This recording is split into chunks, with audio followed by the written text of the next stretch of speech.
तो दूसरा चैप्टर शुरू करते हैं। लो आइए, दूसरा चैप्टर क्या नाम है इसका?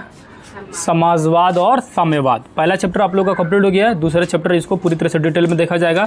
देखो इतिहास के ये जो दूसरा चैप्टर चल रहा है 10th क्लास का, इसमें पहला चैप्टर क्या नाम था? यूरोप में राष्ट्रवाद था, ठीक है। अब ये दूसरा चैप्टर देखो, दूसरे चैप्टर का नाम लिखा हुआ है साम्यवाद, समाजवाद और साम्यवाद। पहली बात कि चैप्टर का नाम जो लिखा है उसके बारे में समझते हैं। सिंपल समझो, समाजवाद एक ऐसी विचारधारा होती है जो कुछ खास लोगों के समाज का होता है।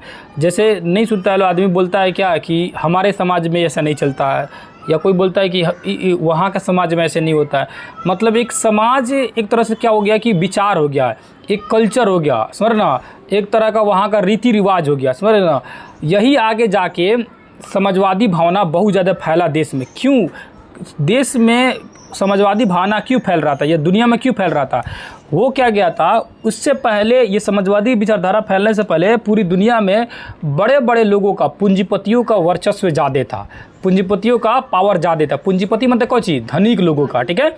वही लोग देश को चला रहा था, वही लोग पूरी दुनिया पर राज कर रहा था।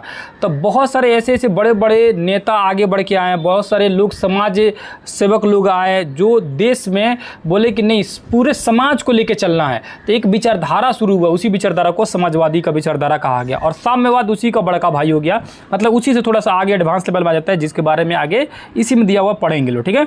तो यहाँ लिखा हुआ, जैसे लिखा हुआ है देखो, अतः यहाँ से पूरा लगा लेना सब, अपने बुक में भी टिक लगा लेना सब। अतः समाजवादी एक ऐसी व्यवस्था है, अर्थव्यवस्था है, जिसके अंतर्गत क्या होता है कि भैया, जिसके अंतर्गत उत्पादन के सभी साधनों, कारखानों एवं विपणन में सरकार का एक अधिकार हो, ठीक है। ऐसी व्यवस्था में निजी व्यक्ति लाभ ना होकर पूरे समाज का लाभ होता है। मतलब क्या है, जो भी चीज़ें हैं देश के अंदर उस पर किसका अधिकार हो? पूरे समाज का अधिकार हो, किसी खास व्यक्ति का अधिकार नहीं हो। पहले क्या होता था कि कोई खास व्यक्ति का पावर ज़्यादा रहता तो मतलब उस सामान पर, उस जैसे मान के चलो, सिंपल समझो, फैक्ट्री अगर कोई देश वाला सरकार फैक्ट्री खोल रहा है तो सभी को उसमें काम मिलेगा, है कि नहीं? मतलब और कोई निजी आदमी खोल रहा है, जैसे मैं ही अगर कोई फैक्ट्री खोल रहा हूँ तो क्या करूँगा, कोशिश करूँगा कि अपने सगे संबंधी, अपने दोस्त यार को उसमें काम दूँ, है कि नहीं है?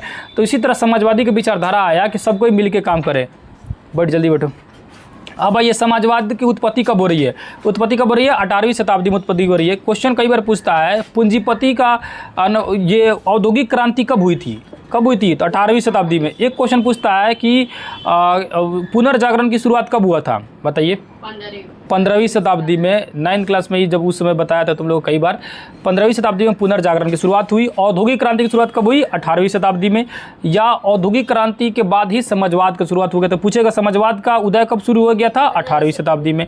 आगे आइएगा तो समझिएगा, समाजवादी की जो विचारधारा हल्ला उठ रही थी देश के अंदर में कि समाजवादी को, मतलब समाजवाद को बढ़ावा दिया जाए या समाजवाद लाया जाए, वो आगे चल के दो भागों में बटा। क्या उसके वजह से क्या हुआ? समाज क्या हो गया? दो भागों में बटा। कौन कौन दो भाग में? पूंजीपति वर्ग और एक श्रमिक वर्ग। अब पूंजीपति और श्रमिक मतलब क्या होता है? पूंजीपति मतलब होता है धनिक लोगों का वर्ग, जिसके पास पैसा ज़्यादा, और श्रमिक मतलब क्या होता है? मजदूरों का वर्ग। श्रमिक मतलब मजदूरों का वर्ग, समझ ना। श्रमिक मतलब क्या होता है? मजदूरों का वर्ग। तो ये दो वर्ग का उभर के सामने आया। मतलब जो धनिक था लोग वो और धनिक होते गया, समझ ना, और जो बेचारे गरीब थे उनकी हालत और ख़राब होती गई। इसलिए कि अगर वो समाजवादी का भी सपोर्ट कर रहे थे, पूंजीपति किसी आ जाते थे, और किसी का सपोर्ट नहीं कर रहे तो कौन उनको पूछने वाला नहीं था। इस तरह श्रमिक यानी मजदूर वर्ग जो थे उनकी हालत ख़राब होती गई। आगे आइएगा तो ये जो विचारधारा है बाद में समाजवाद के नाम से फेमस हुआ कि सभी को एक साथ मिल के चला जाए, उसमें बहुत सारे लोग आए। विचारकों में जो फेमस कौन है? तो Saint Simon, Fourier, Louis Blanc, Robert Owen, Karl Marx, Engels नामक इनके नाम विशेष उल्लेखनीय है। कई बार क्वेश्चन पूछता है कि समाजवादी विचारधारा के कौन कौन से निम्न में से विचारक थे? तो Saint Simon, Fourier, Louis Blanc, Robert Owen, Karl Marx, Engels, सबके बारे में एक एक करके आगे दिया हुआ है। सबके बारे में पढ़ेंगे कि इन्होंने क्या किया, कैसे क्या किया, ठीक है। आगे आइएगा तो समाजवाद को दो भागों में बांटा गया था। एक को बोला गया कि मार्क्स के पूर्व समाजवाद यानी कार्ल मार्क्स के पहले का समाजवाद, और एक बोला गया मार्क्स के बाद के समाजवाद, ठीक है। यही क्रमशः समाजवाद को बाद में में एक और नाम दिया गया यूटोपियन और क्या, वैज्ञानिक समाजवाद। अब यूटोपियन समाजवाद क्या है और वैज्ञानिक समाजवाद क्या है, इसके बारे में जानते हैं। पहली बात कि यूटोपियन समाजवाद की शुरुआत कौन करता है, तो याद रखिएगा इसके विचारक थे सेंट साइमन। कौन थे भैया, सेंट साइमन थे, ठीक है। इनका मानना था, ये क्या कहते थे कि प्रत्येक को उसकी क्षमता के अनुसार तथा प्रत्येक को उसके कार्य के अनुसार मतलब उसको अधिकार मिलना चाहिए। तो ये बोलते थे कि लोगों को, समाज में हर व्यक्ति को हर तरह से बराबर भावना से लेकर चलिए, जिसके पास जितनी क्षमता है उसी हिसाब से उसको कार्य दीजिए, जिसके हिसाब से जितनी उसकी पावर है उसी हिसाब से उसको अधिकार दीजिए, है कि नहीं है।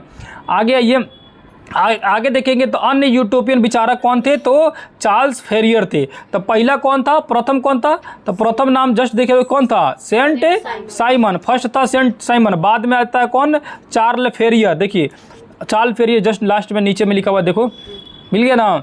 आगे आ जाओ, उसके बाद से आगे आएंगे अगले पेज में, तो देखेंगे कि अगले पेज में इनके बारे में दिया हुआ है। फ्रांस से बाहरी सबसे महत्वपूर्ण यूटोपियन चिंतक ब्रिटिश उद्योगपति रॉबर्ट ओवन थे। कौन थे भैया, तो फ्रांस से बाहर कोई व्यक्ति जो समाजवादी विचारधारा का था, तो वो कौन था, रॉबर्ट ओवन था, जो कि एक उद्योगपति था, मतलब कि बिजनेसमैन था। इसने क्या किया, स्कॉटलैंड के न्यू लुनार्क नामक स्थान पर एक फैक्ट्री की स्थापना की। और ये फैक्ट्री बैठाया ना होता, देखो क्या करता है, ये क्या किया कि श्रमिकों को अच्छा वेतन देने लगा, अच्छा पैसा देने लगा, मतलब मजदूरों को मानता था, उस मजदूरों से ज़्यादा इसका लगाव था, उनका वेतन बढ़ा दिया। तो लोगों ने कहना शुरू किया कि भाई तुम इतना वेतन दे रहे हो मजदूरों को, तुम्हारा फैक्ट्री में जो सामान बन रहा है मतलब तुमको मुनाफा बहुत कम होगा, तुमको नुकसान झेलना पड़ेगा।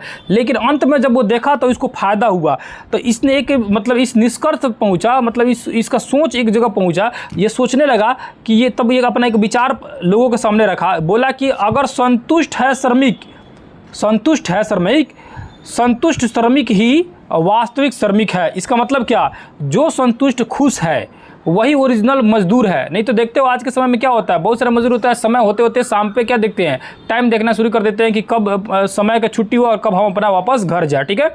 लेकिन ये मजदूरों को इतना मानता था कि वो मतलब लेट तक काम करते थे, ज़्यादा काम करते थे और मेहनत से कम करते, लेट तक करे ना करे आदमी, अगर मजदूर जितने भी होते हैं, मालिक और मजदूर के बीच में अगर रिश्ता बढ़िया बन जाए ना, तो जितने समय तक काम करेगा, ईमानदारी से काम करेगा सब ना, तब बहुत ज़्यादा फायदा हो जाता है मालिक को, ठीक है।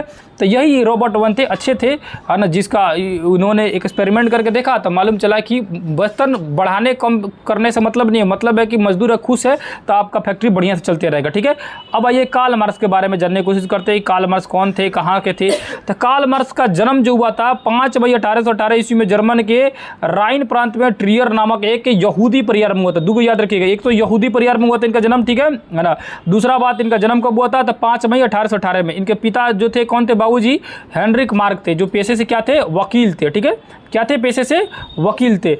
बोन विश्वविद्यालय में शिक्षा ग्रहण करते हैं, ईसाई धर्म आगे जाके ग्रहण कर लेते हैं। कौन, कार्ल मार्क्स 1836 ईस्वी में बर्लिन विश्वविद्यालय में चले गए और वहाँ पर हीगल के विचारों से काफ़ी ज़्यादा प्रभावित थे। हीगल जो थे, है ना, मतलब वो भी एक समाजवादी थे, उनके विचारों से काफ़ी प्रभावित थे। 1843 ईस्वी में बचपन की मित्र जेनी से ब्याह किया, यानी अपने गर्लफ्रेंड जो जेनी थी उनसे शादी कर लेते। कब, 1843 में, ठीक है। उसके बाद ये रूसो और मॉन्टेस्क्यू जो एक समाजवादी थे, इनके विचारों से काफ़ी ज़्यादा फेमस है, याद रखना, रूसो और मॉन्टेस्क्यू से विचारों से काफ़ी ज़्यादा प्रेरित थे। आगे आइएगा, 1844 ईस्वी में फ्रेडरिक एंगल्स से इनकी मुलाकात होती है, जिनसे काफ़ी ज़्यादा इनकी मित्रता हो जाती है, दोस्त बन जाते हैं, ज़बरदस्त दोस्त बन जाते हैं लोग।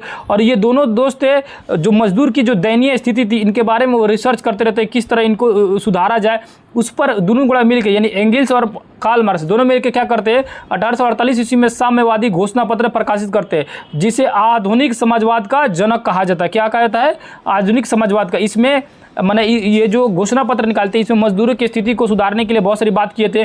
बाद में कार्ल मार्क्स 1867 ईस्वी में एक किताब लिखता है जिसका नाम था क्या, दास कैपिटल। और ये बुक इतना ज़्यादा फेमस होता है कि बाद में इसको समाजवादियों का बाइबल कहा जाता है। समाजवादियों क्या कहा जाता है, बाइबल कहा जाता है।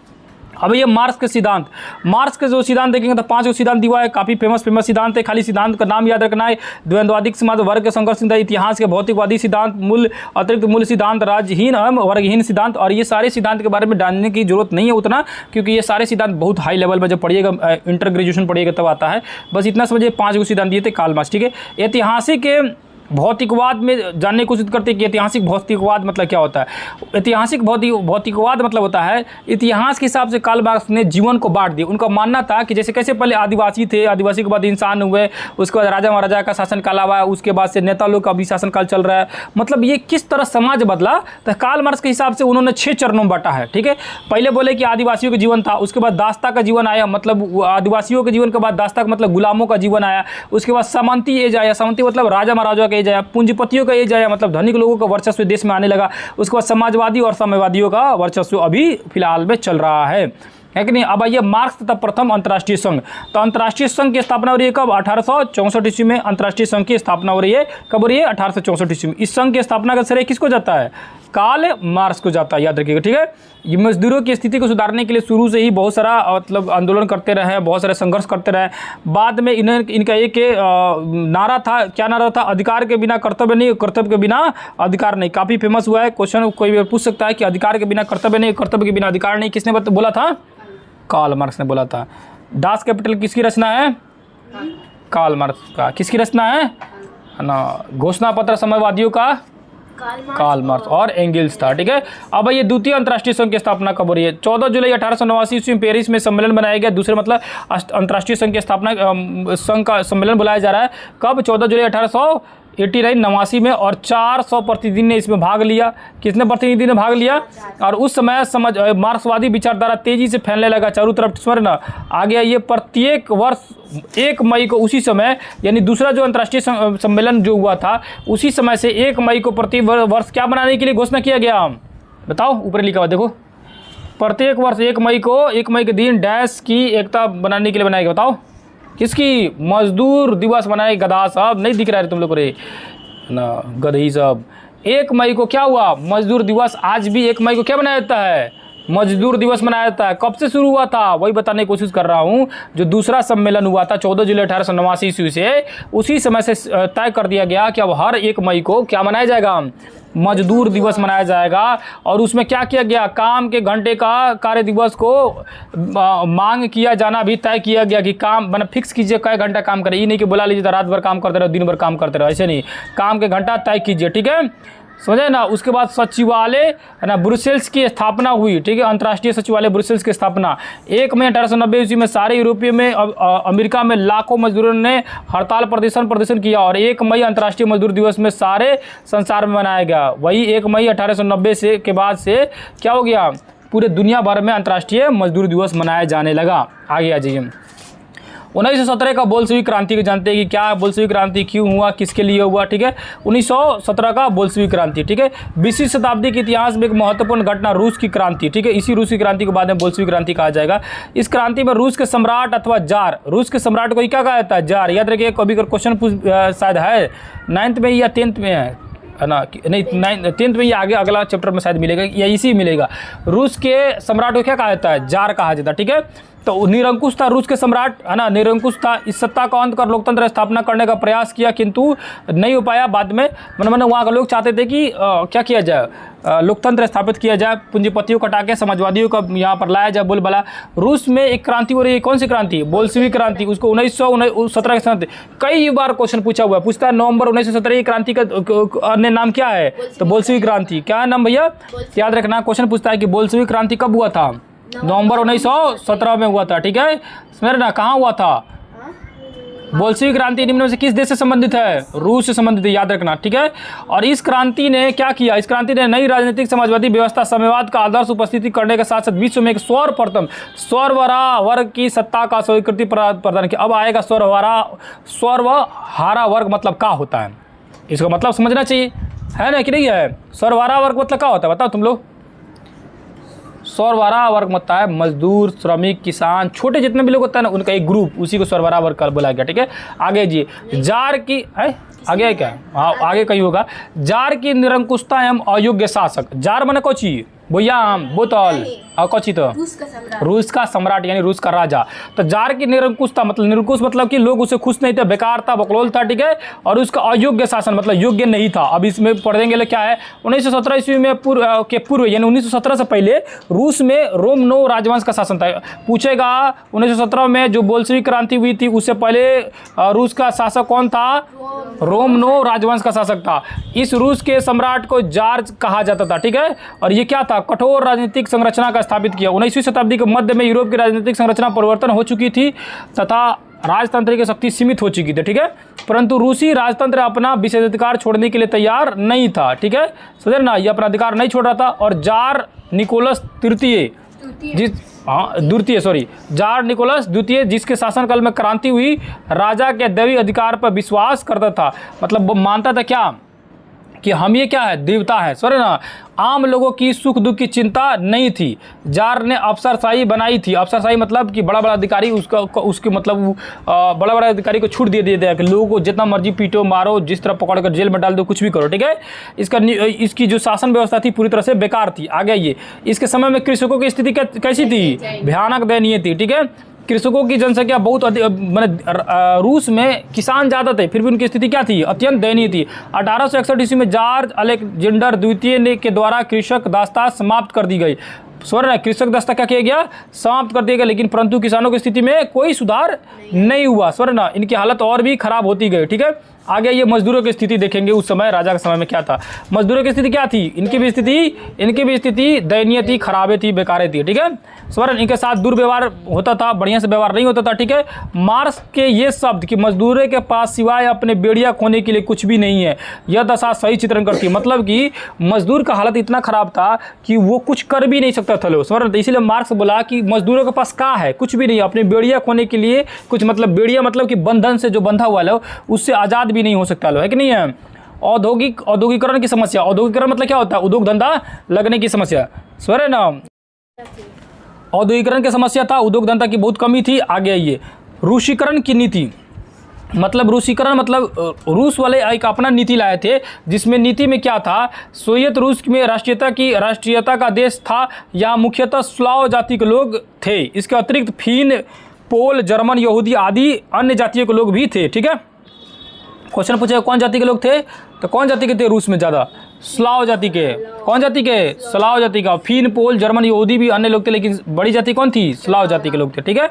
और ये भिन्न भिन्न भाषा बोलते थे और इनको भिन्न भिन्न रस्म रिवाज था, है ना। परंतु रूस में अल्पसंख्यक समूह जार निकोलस द्वितीय द्वारा जारी किए गए रूसीकरण की नीति से परेशान थे। हुआ क्या था कि जार निकोलस जो जिस समाज से था, जो उसकी भाषा थी, बोलचाल थी, वो रूस के अंदर बहुत सारे लोग अलग अलग जाति धर्म के लोग थे और अलग अलग भाषा था, अलग अलग बोलचाल भाषा था और रीति रिवाज था, सबकी अपनी अपनी स्टाइल थी, अलग अलग थी। लेकिन रूस का जो सम्राट, जो राजा था ना, वो बोला कि ना, सब बोला कि एक ही भाषा बोलना, सब बोला कि एक ही तरह रहना, सब बोला कि हमारे बात मानना है। स्वर्ण मैंने अपनी कल्चर, अपनी रीति रिवाज को जबरदस्ती क्या किया? थोपना शुरू कर दिया, ठीक है। जिसका क्या हुआ? इस नीति का विरोध हुआ 1863 ईस्वी में, भयानक विरोध हुआ। स्वर्ण इस नीति के विरोध पोलो ने विरोध किया, लेकिन उसको क्या किया गया? निर्दयतापूर्वक दबा दिया गया, मतलब उसको पीट पाट के शांत कर दिया गया। आगे ये विदेशी घटनाओं का प्रभाव। एक क्रीमिया की युद्ध होता है। कब हो रहा है युद्ध? 1904 और 5 के बीच में। क्रीमिया की युद्ध जो था ना, काफ़ी ज़्यादा प्रभाव डाला रूस पर। क्यों? जापान एक हितचुकर देश था, मालूम है कि नहीं? छोटा सा देश है, और छोटा सा देश, दुनिया का सबसे बड़ा देश रूस, आज भी बड़ा देश है, पहले तो और ही बड़ा था। मतलब रूस में से तुमको लगता है कि 8-10 गो से ज़्यादा शायद देश टूट टूट के अलग हुआ है। जैसे भारत से कैसे पाकिस्तान, बांग्लादेश अलग हुआ है टूट के, उस समय रूस में अभी वर्तमान में देखा जाएगा तो बहुत सारा देश से टूट के अलग हुआ है, समझे ना। तो रूस समझ जाओ कि अभी सबसे बड़ा है, उस समय और बड़ा होगा, बहुत बड़ा होगा। और जापान अभी वो छोटा, पहले भी छोटा था। हितचुकर जापान देश जो क्रीमिया की युद्ध लड़ता है रूस और जापान के साथ, स्वर्ण रूस माने जापान के खिलाफ लड़ता है, जिसमें क्या करता है? जापान रूस जैसे ना उतना बड़ा देश को जापान हरा देता है, समझ ना। सब बड़ा मुँह ताकने लगता है, जे जापान हरा दिया, ठीक है। तो जापान से पराजय के बाद वहाँ पर रूस में थोड़ी सी लोगों की जो वह क्रांति जो हो रही थी और भड़कना शुरू हो गई। लोग और राजा के खिलाफ बोलने लगे, कैसन राजा है, छोटे मोटे देश से हार गया, हम लोग तो तबाह कर ही रहा है, देशों को डुबा रहा है कि नहीं है। तो लोग क्या हो गए, लोग और हवा उठाने लगे और लोग जनता और बौखला गई। जनता क्या की, गुस्सा करने लगी। सैनिक भी अब लोग का बात मानने लगे, सैनिक भी कुछ लोगों को सपोर्ट करने लगे। और हुआ क्या, 1905 ईस्वी में एक भयानक क्रांति हुई, क्योंकि 1904-05 में जो क्रीमिया के युद्ध के बाद रूस हारा था और जनता एकदम भयानक हो गई थी। 9 जनवरी 1905 में क्या हो रहा है, लोग रोटी दो का नारा के साथ सड़कों पर प्रदर्शन करते हुए सेंट पीटर्सबर्ग स्थित महल की ओर जा रहा था, परंतु सेना क्या किया, उन पर निहत्थे ने गोलियां चलवा दिए, जिसमें हजारों लोग क्या हो गए, मारे गए। 12 जनवरी को ये घटना हो रही है पुराने कैलेंडर के हिसाब से, 22 जनवरी को पुराने कैलेंडर के हिसाब से क्या हो रहा है, 9 जनवरी को खूनी रविवार। उस दिन कौन था, मतलब संडे डे था, है ना, जिसको क्या कहा गया, है ना, लाल रविवार या खूनी रविवार के नाम से जाना था। आप सुनो ध्यान से, यहाँ जानने वाली क्या बात है। पहली बात जानना है कि रोटी दो का नारा कब होता है, 9 जनवरी 1905 को, ठीक है। उस 9 जनवरी को जो होता है ये रोटी दो का नारा, ठीक है, तो वो पुरानका कैलेंडर के हिसाब से 9 जनवरी था, लेकिन नया कैलेंडर के हिसाब से कितना था, 22 जनवरी। अब सुनो, 13 जनवरी बोलने का मतलब 13 दिन आगे होता है एक्चुअली में, वो बताने के चक्कर में 9 में कितना जोड़ोगे तो 22 आ जाएगा, बताओ कितना जोड़ोगे कि 22 आएगा, 13 जोड़ोगे तो कितना जाएगा, 22 आ जाएगा। तो अभी जो 22 जनवरी लिखा है पुराना कैलेंडर के हिसाब से 9 जनवरी लिखा है, यानी पुराना जो कैलेंडर रूस का जो था ना, वो 13 दिन पीछे था। क्या था, 13 दिन पीछे था।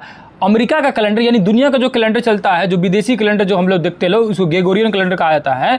तो विदेशी कैलेंडर 13 दिन रूस से आगे था, यानी रूस में अगर 9 तारीख है तो दुनिया में कितना तारीख हो रहा था, 22 तारीख हो रहा था, समझ रहे ना।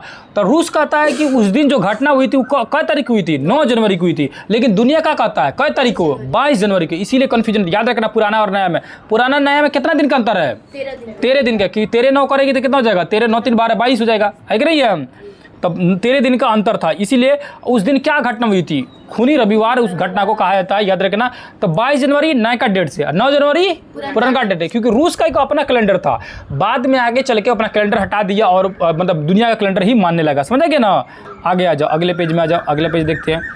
ये वाला पेज का तो दुर्दशा हो गया यार, जो साफ से फोटो भी नहीं किया, है ना, चलो कोई बात नहीं, है ना। अच्छा, उसमें फोटो साफ से नहीं है ना, उसमें भी नहीं है, इसीलिए इसका भी दुर्दशा इस तरह दिख रहा है। कोई बात नहीं, हमको तो साफ साफ दिख जा रहा है, पढ़ लेंगे, पढ़ने के लिए तो है। यहाँ एक ड्यूमा की गठन हुआ, इस संस्था क्या हुआ, एक ड्यूमा की गठन हुआ, ठीक है। ड्यूमा की गठन हो रही है, कब हो रही है, आगे से आओ।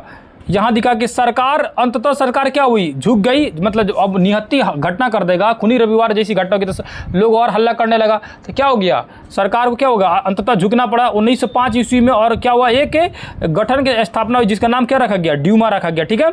और 1906 ईस्वी में क्रांति क्या होने लगी, बाद में फिर कमजोर होने लगी। ड्यूमा जो नया संगठन बना था उसका भी अधिकार छिन गया, समझा गया। और ये क्रांति धीरे धीरे भीतरे भीतरे सुलगती रही, दबती रही, आगे बढ़ती रही। 1917 में एक महान क्रांति के रूप में फिर वापस प्रकट होगा, ठीक है। 1917 में क्या होगा, एक फिर वापस क्रांति के रूप में आएगा। मतलब क्या हुआ, लोग जो हल्ला शुरू किया था वो हल्ला भी बीच में दब गया, और दब गया फिर बाद में 1917 में यही क्रांति फिर वापस आएगा, जो आगे पढ़ा जाएगा। अब ये रूस में मार्क्सवादी प्रभाव तथा बुद्धिजीवियों का योगदान। अब मार्क्सवादी प्रभाव जब रूस में पढ़ने लगा और बुद्धिजीवी अब क्या क्या कर रहे हैं उसके बारे में जानना शुरू करते हैं, ठीक है। रूस की क्रांति में एक पूर्व की वैचारिक क्रांति देखी जा सकती है। लियो टॉल्स्टॉय की रचना कौन थी है, वार एंड पीस, याद रखना, बहुत बार क्वेश्चन पूछा है। वार एंड पीस की रचना किसने किया था, वार एंड पीस की रचना किसने किया था भैया, लियो टॉल्स्टॉय, ठीक है। और उसके बाद दोस्तोयेव्स्की, तुर्गनेव जैसे चिंतक नए विचारों को प्रोत्साहन दे रहे थे, ठीक है। मतलब ये तीनों उड़ा था, लियो टॉल्स्टॉय, दोस्तोयेव्स्की और है ना तुर्गनेव, ठीक है। तुर्गनेव जो थे ये सब क्या कर रहे थे, एक मार्क्सवादी विचारधारा को और फैलाने की कोशिश कर रहे थे, ठीक है। यहाँ आज ये स्वरवारा और जो पीछे दिया था उसका मतलब क्या होता है, समाज का वैसा वर्ग जिसमें किसान, मजदूर और आम गरीब लोग शामिल है, जो कि ऊपर बताया कि नहीं बताया। अब आइए, अब लिखा हुआ है पहला 1898 ईस्वी में रशियन सोशलिस्ट डेमोक्रेटिक पार्टी की स्थापना हो रही है। क्वेश्चन पूछेगा, रशियन सोशलिस्ट डेमोक्रेटिक पार्टी की स्थापना कब हुई, 1898 यानी 1898 में रशियन सोशलिस्ट डेमोक्रेटिक पार्टी की स्थापना हो रही है, ठीक है ना। आगे आइए, यहाँ देखिए 1903 ईस्वी में क्या हुआ, इसमें क्या हुआ, इस पार्टी में फूट हो गया, ठीक है, अनुशासन के मामला में कि डिसिप्लिन में लोग नहीं रह रहा है ना, इसमें फूट हो गया, ठीक है। परिणाम स्वरूप क्या हुआ है ना, ज़्यादा लोग मिलकर एक नया ग्रुप बनाया जिसे क्या बोला गया, बोल्शेविक कहा गया, और कुछ लोग मिलकर ग्रुप बनाया गया जिसे क्या बोला गया, मेंशेविक बोला गया। यानी कि ज़्यादा लोग सपोर्ट करके एक ग्रुप बनाया जिसका नाम क्या रखा लगा, बोल्शेविक कहा गया, और कम लोग का ग्रुप बना जिसका क्या बोला गया, मेंशेविक कहा गया, ठीक है। मेंशेविक मध्यवर्गीय क्रांति के पक्षधर थे और बोल्शेविक सर्वहारा क्रांति के पक्षधर थे। तो मेंशेविक किसके सपोर्टर थे, मध्य वर्गीय के, और बोल्शेविक किसके सपोर्टर थे, सर्वहारा क्रांति के सपोर्टर थे, ठीक है। इसका अतिरिक्त क्या हुआ, 1901 ईस्वी में सोशलिस्ट रिवोल्यूशनरी पार्टी का गठन हुआ, ठीक है ना। तो सोशलिस्ट रिवोल्यूशनरी पार्टी का गठन कब हो रहा है, 1901 में, और 1898 में किस पार्टी का गठन हो रहा था, socialist Russian socialist democratic party की स्थापना हो रही। दोनों पार्टी का याद रखना, 1898 वाला और 1901 वाला, ठीक है। आगे जी इसमें, और ये क्या कर रहा है, किसानों की मांग उठा रहा है ज़्यादा, सोशलिस्ट रिवोल्यूशनरी पार्टी किसान का मांग ज़्यादा उठा रहे। आगे जी देखो, इस चैप्टर में डेट जो है ना, उस तथ्य को ज़्यादा याद रखना है, बाकी कुछ नहीं है उसमें ज़्यादा, क्योंकि 9th क्लास में इसकी कहानी बहुत सारी चीज़ें पहले से बता चुका हूँ, सर ना। अब ये तत्कालीन कारक प्रथम विश्व युद्ध के रूस का पराजय, क्या हुआ भाई, अब तत्कालीन कारक जो हो रहा है, प्रथम विश्व युद्ध में क्या हो रहा है, रूस की पराजय। जब प्रथम विश्व युद्ध के बारे में जब पढ़ाया था तो उसमें बताया था कि प्रथम विश्व युद्ध में बीच में से रूस भाग गया था। क्या भागा था, उसकी सेना बहुत ज़्यादा मर गया था, मरा था ना, 6 लाख से ज़्यादा उसकी सेना मर गई थी। तब प्रथम विश्व युद्ध में जब रूस तुरंत भाग गया था, जर्मनी से इसका पिटाना शुरू हुआ था, इसीलिए क्या हुआ था, भाग गया था तुरंत, है कि नहीं है। तो उस समय भी इसकी जब ये रूस की जनता इतनी मर गई थी ना कि रूस का हालत खराब हो चुका था। तो ऊपर जस्ट पड़े, लेकिन 1917 में फिर क्रांति होगा रूस में, वही क्रांति आगे आइए या नीचे देखेंगे, ठीक है। यहाँ देखिए क्या लिखा हुआ है, ध्यान देखिए। युद्ध के मध्य में जार निकोलस द्वितीय ने सेना का कमान अपने हाथों में ले लिया, परिणाम स्वरूप दरबार खाली हो गया, और उसकी अनुपस्थिति में जरीना यानी जार निकोलस की पत्नी, उसके तथाकथित गुरु राजपुतीन पादरी ने षड्यंत्र का मौका मिला, जिसके कारण राजतंत्र की प्रतिष्ठा भी गिर गई। मतलब ये दिन गुड़ा मिलकर षड्यंत्र रचने लगा। कौन कौन, इसकी मेरारी जरीना थी, और जो गुरु था वो कौन था, माना पादरी था, गुरु राजपुतीन, दोनों का मिलकर षड्यंत्र रचा लो, और रचने के बाद राजा को हटा देगा लो। देखो आगे आएगा, मार्च की क्रांति और निरंकुश राजतंत्र का अंत 7 मार्च 1917 ईस्वी में, यानी पुरानका कैलेंडर के हिसाब से किस तारीख को, 22 फरवरी 1917, और नयका 22 फरवरी में 13 को जोड़े गए तो कितना हो जाएगा, कितना तारीख हो जाएगा, 7 तारीख पहुंच जाएगा, 7 मार्च और 22 फरवरी, 13 नहीं जोड़ना, इसमें असल ये फरवरी है तो 28 दिन का ना होगा, 28 के बाद जोड़ोगे तो 7 मार्च पहुंच जाएगा, समझ ना। तब पेट्रोग्राड में वर्तमान लेनिनग्राद की सड़कों पर किसान मजदूरों ने जुलूस निकाला, जिसमें फिर वापस क्या आया, रोटी दो का नारा। इस बार क्या है, ये 8 मार्च को कपड़े की मिलों में क्या की, महिलाओं मजदूरों ने रोटी दो की मांग के हड़ताल पर बैठ गई कि रोटी दो का नारा, ठीक है, समझे ना। यहाँ आइए, पूरी कहानी यहाँ बॉक्स के अंदर जो दिया इसमें समझ आ जाएगा। रूस में 1 फरवरी 1918 तक जूलियन कैलेंडर का अनुसरण किया जाता है। इसके बाद रूसी सरकार ने ग्रेगोरियन कैलेंडर, यानी जो दुनिया कैलेंडर है, जो बोला हूँ ग्रेगोरियन कैलेंडर, उसको अपना लिया गया। यानी कब तक था, 1918 तक कौन कैलेंडर चल रहा था, रूस का अपना कैलेंडर चल रहा था, बाद में ग्रेगोरियन कैलेंडर अपना लिया गया। ये 13 दिन क्या है, आगे चलता है ग्रेगोरियन, बोले अभी जस्ट, यानी 12 मार्च की जो घटना हुई थी वो 12 मार्च, और अक्टूबर में जो घटना हुई थी वो नवंबर में चल जाएगा, और जो फरवरी वाली जो घटना है वो मार्च में कहा जाएगा। बस इतना समझ आ गया कि रूस दुनिया से 13 दिन आगे या पीछे, 13 दिन पीछे था, क्या था, पीछे था, दुनिया 13 दिन आगे थी, ठीक है, समझ गया। आगे चलो, आगे जानते हैं। लोग यहाँ हड़ताल कर रहा था, हल्ला कर रहा था। अब उसके बाद क्या हुआ, जार का विश्वस्त टुकड़ी है ना, प्रो ओब्रा सेशंकी रेजिमेंट, यानी अपना प्राइवेट सेना भी रखा हुआ था रूस वाला, समझ रहे ना। उस प्राइवेट सेना को लगा दिया कि लोगों को दबाओ, चुप करो, ठीक है, चुप करो। लोगों ने यहाँ पर आया और प्राइवेट सेना से बोला कि हल्ला करो, और उन लोगों को जाकर जितने लोग हल्ला कर रहे हैं उनको चुप करो। लेकिन इसकी प्राइवेट सेना भी इस समय राजा का बात मानने से क्या कर दी, इनकार कर दी। 12 मार्च 1917 ईस्वी को जार को क्या पड़ा, मजबूरन अपना गद्दी छोड़ना पड़ा, और वापस इसको वहाँ से भागना पड़ा। रूसी कैलेंडर के अनुसार ये कब घटना हो रही है, 27 फरवरी 1917 को ये घटना हो रही है, ठीक है, 27 फरवरी 1917 को। उसके बाद से ये जो रोमनोव वंश था, निरंकुश राजा क्या हो गया, अंत हो गया, खत्म हो गया, ठीक है। सर्वप्रथम लेबाब के नेतृत्व में 15 मार्च को एक बुर्जुआ संगठन का, अब 15 मार्च में कौन सा संगठन बन रहा है, 15 मार्च को बुर्जुआ सरकार का गठन हुआ, ठीक है। आ गया जी। नीचे देखेंगे सन 1975 ईस्वी में संयुक्त राष्ट्र संघ के द्वारा 8 मार्च को अंतर्राष्ट्रीय महिला दिवस में घोषित किया। याद रखना इसको भी। मजदूर दिवस पीछे था, 1 मई को मनाया जाता है, और महिला दिवस कब मनाया जाता है? 8 मार्च को। कब से शुरू हुआ है? 1975 से शुरू हुआ है। मेन इंपॉर्टेंट चीज़ है, ये चीज़ है जानना इसमें। अब ये बोल्शेविक क्रांति के बारे में जानते हैं, बोल्शेविक क्रांति क्या है, ठीक है। बोल्शेविक क्रांति कब हुआ था? 1917 में, जो काफ़ी ज़्यादा फेमस हुआ, ठीक है। अभी इसमें बोल्शेविक क्रांति में कौन आ जाएगा? लेनिन आ जाएगा। कौन आ जाएगा भैया? लेनिन के बारे में पढ़ेंगे, ठीक है। लेनिन का प्रभाव क्या था इस समय? रूस में किसका प्रभाव चल रहा था? लेनिन का प्रभाव चल रहा था, ठीक है। जब मार्च 1917 की जब क्रांति हो रही थी, तब उस समय जर्मनी की सहायता से रूस कहाँ पहुंचा? अप्रैल 1917 ईस्वी में पेट्रोग्राड में पहुंचा, ठीक है। सर ना, अब आइए बोल्शेविक दल का सर्वप्रथम स्पष्ट किया, जो कि अप्रैल थीसिस के नाम से प्रसिद्ध है। ये क्वेश्चन एक बार एग्जाम में पूछा हुआ था, ठीक है। पूछा था कि अप्रैल थीसिस निम्नलिखित में से है ना किससे संबंधित है? तो किससे संबंधित है? बोल्शेविक दल के कार्यक्रम, ठीक है। बोल्शेविक दल जो था, अब बोल्शेविक दल की स्थापना किसने किया था? लेनिन ने किया था। बोल्शेविक दल की स्थापना नहीं किया था। एक्चुअली में बोल्शेविक जो क्रांति हुई थी वो जगह के नाम से फेमस था, ठीक है ना। तो वहीं से एक ग्रुप बना था जिसका नाम पड़ गया था बोल्शेविक दल, समझ ना।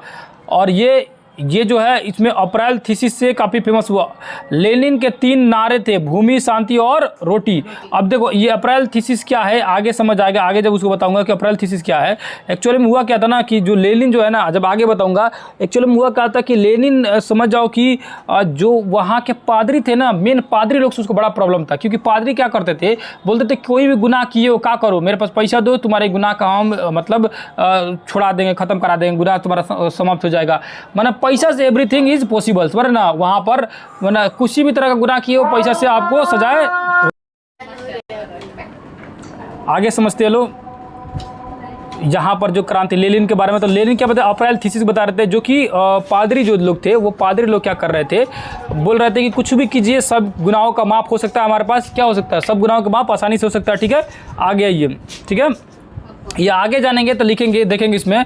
इस प्रकार रूस की महान बोल्शेविक क्रांति, जो अक्टूबर क्रांति कहा जाता है, जो क्रांति जो हुई थी एक्चुअली में कब हुई थी? 7 नवंबर 1917 को हुई थी। कब हुई थी? लेकिन पुराने कैलेंडर के हिसाब से कब हुआ था? 25 अक्टूबर 1917 को। इसीलिए इसको अक्टूबर क्रांति कहा जाता। और कोई कहता है कि ना भैया नवंबर में हुआ था। तो ये कन्फ्यूजन क्या क्रिएट होता है, आपको समझ आ गया? समझ आए ना। आगे ये जर्मन के साथ एक संधि होती है। कौन सी संधि? ब्रेस्ट-लिटोव्स्की की संधि होती है। सॉरी ना, जर्मन के साथ संधि कौन सी होती है? ब्रेस्ट-लिटोव्स्की की संधि होती है। याद रखना, ये आगे आएगा, पूछेगा क्वेश्चन। जर्मन के साथ कौन सी संधि हुई थी? ब्रेस्ट-लिटोव्स्की की संधि हुई थी। ये सब प्रथम विश्व जो हुआ था ना, उसके बाद की सब घटना है। सनलाइट पूरा लाल लाल पड़ रहा है, नहीं रे? कितना सुंदर दिख रहा है इसका लाइट, खूबसूरत दिख रहा है, चमक उसके आ रहा है ना, रिफ्लेक्शन, इसीलिए दिख रहा है, अच्छा दिख रहा है। चलो आगे आ जाओ। ट्राटस्की के नेतृत्व में एक विशाल सेना का गठन हुआ। क्वेश्चन पूछता है विशाल लाल सेना का गठन किसने किया था? ट्राटस्की। क्वेश्चन पूछा हुआ है लाल सेना का गठन किसने किया था? ट्राटस्की ने किया था, ठीक है, लाल सेना का गठन, ठीक है ना। उसके बाद से आंतरिक विद्रोह को दबाने के लिए चेका नामक के संगठन बनाया गया था। किसने बनाया था? ट्राटस्की ने बनाया था, ठीक है। तो चेका नामक संगठन, पुलिस मतलब गुप्त पुलिस जो होता है लो, जो सीआईडी होता है लो, सीआईडी जो बनाया था किसने? ट्राटस्की ने। और लाल सेना का है वही होता है सीआईडी, हाँ, गुप्त सेना उसी को बुलाता है। सॉरी ना, चेका नामक गुप्त सेना। अरे रूस में चेका था, अपना ये थोड़े चेका करेगा, है ना। आगे चलिए, इनका काम क्या था? अचानक से छापा मारना और धाए से पकड़ के फांए से ले जाकर जेल में डाल देना, ठीक है, यही काम था इनका। 1918 ईस्वी में विश्व का पहला क्या हुआ? समाजवादी क्या हुआ? की स्थापना हो रही है। रूस का नया संविधान बन रहा है, यानी 1900। अब ये जो 18 अक्टूबर क्रांति के बाद क्या हुआ? ऐसे भी तो वो लेनिन जब से शुरू किया, उससे पहले जो था रूस का जो सम्राट था उसको ख़त्म कर दिया गया, है कि नहीं है।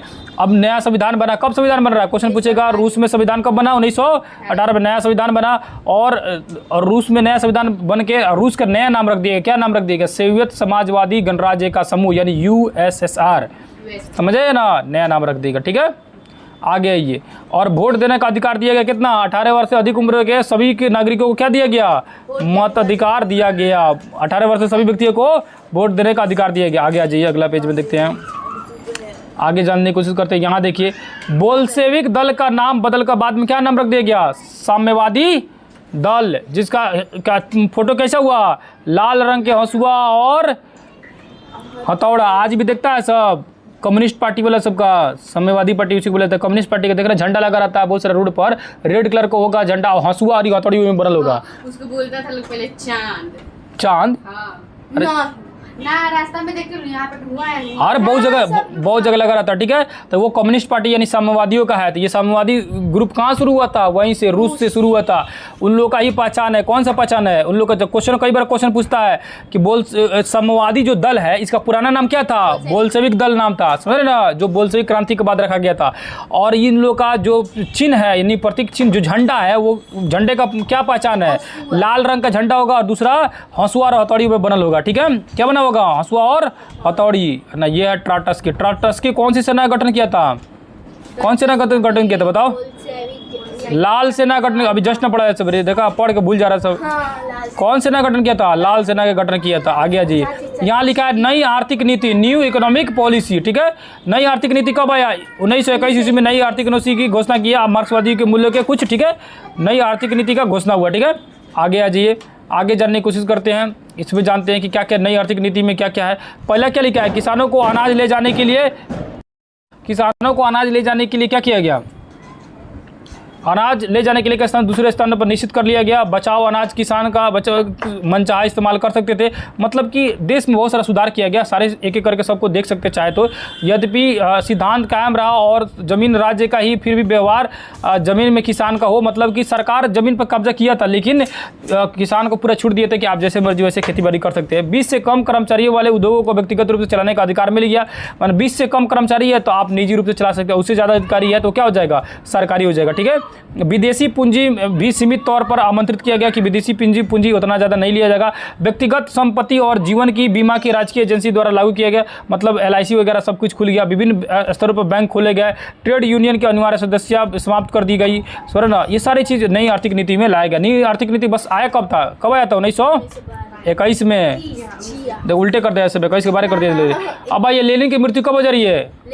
मृत्यु कब हो जा रही है? 1924 में, ठीक है। ना, लेनिन की मृत्यु कब हो जाइए? 1924 में। और 1929 में ट्राटस्की को क्या कर दिया गया? निर्वासित कर दिया गया, ठीक है। उसको पद से हटा दिया गया। आगे आइए, स्टालिन कम्युनिस्ट पार्टी का सचिव बना। कौन उसके बाद कौन बनता है कम्युनिस्ट पार्टी का सचिव?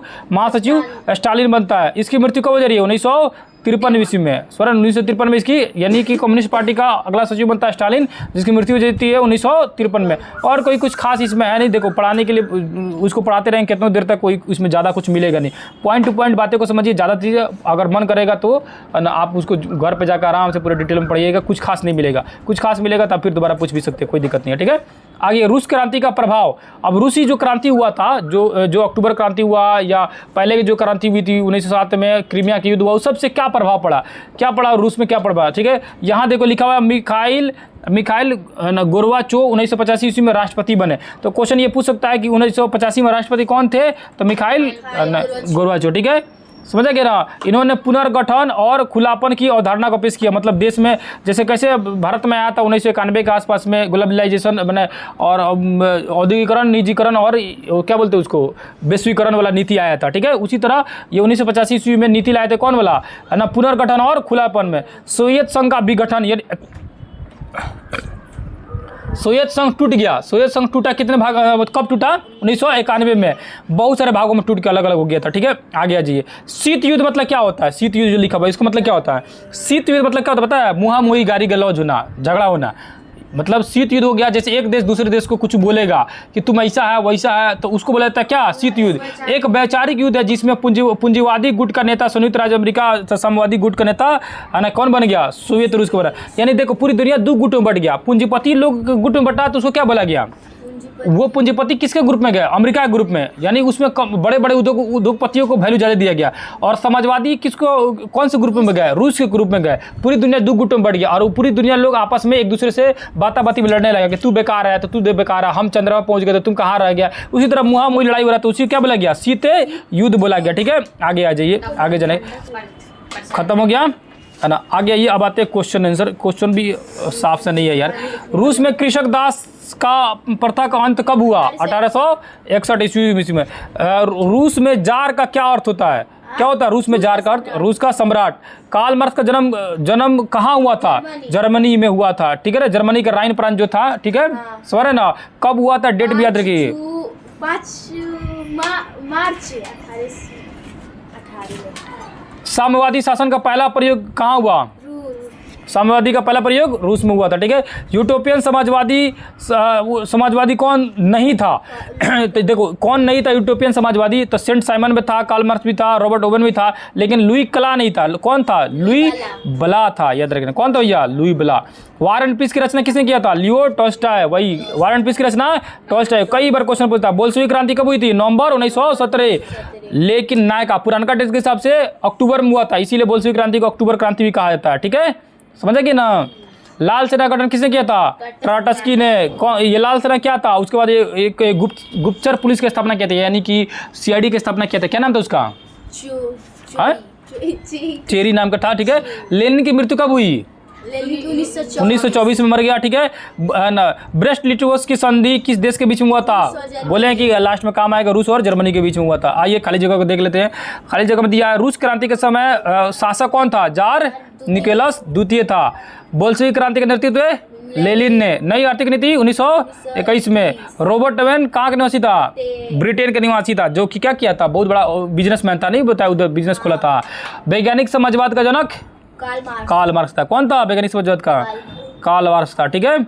आगे जाइए, अब आ गया क्वेश्चन आंसर, ठीक है। ये आगे यहाँ से क्वेश्चन आंसर, ठीक है। तो ये क्वेश्चन आंसर को पूरी तरह से बनाइएगा लो, नहीं बनेगा तो फिर पूछिएगा लो, बताएंगे। उसका नोट्स वगैरह दे ही देंगे, आप लोग बना लीजिएगा लो, ठीक है। इसको लास्ट में देखो, यहाँ पर जो बचा हुआ है इसको भी मिलान कर लो, और ये इसको पूरा मिलान कर लो, क्लियर। फिर से मिला लो। देखो दास कैपिटल की रचना कार्ल मार्क्स। दास कैपिटल किसे होगा? Karl Marx. चेका क्या था? गुप्तचर पुलिस था, ठीक है। नई आर्थिक नीति लेनिन शुरू किया था 1921 में, नई आर्थिक नीति शुरू हुआ था, ठीक है। उसके बाद से कार्ल मार्क्स की मृत्यु